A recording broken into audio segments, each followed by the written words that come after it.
So I always like to start the conversation talking about what these resources are to us as tribal people. We're talking about a hydroelectric facility that's built in the center of our reservation, which we preserved pursuant to the Hellgate Treaty of 1855 in negotiations with the United States. So we came up with the negotiated settlement that we have where we preserve the reservation and access to resources off of it.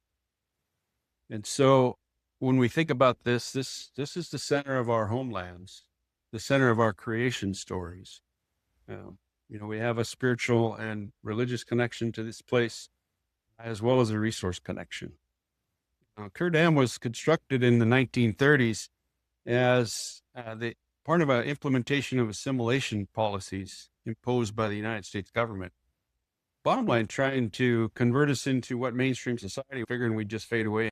They're trying to turn us all into farmers. So we went through an allotment phase. This facility was built as part of those policies. The tribes and tribal people were part of the construction as it went through and got built. Not only was it a sacrifice of resources, it was a sacrifice of people.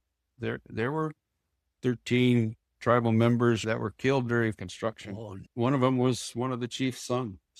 So it was impactful for us as tribal people. So our approach to all of this was, we don't have a good way to stop this, but we know we're not going anywhere. So as we think about going into the future, what can we do to work with the situation that we're dealt?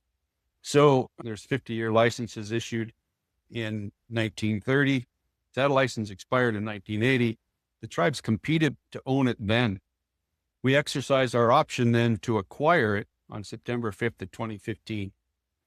And that's when the Energy Keepers was stood up as a tribal corporation to manage this facility. That era of assimilation that I talked about ended in 1934.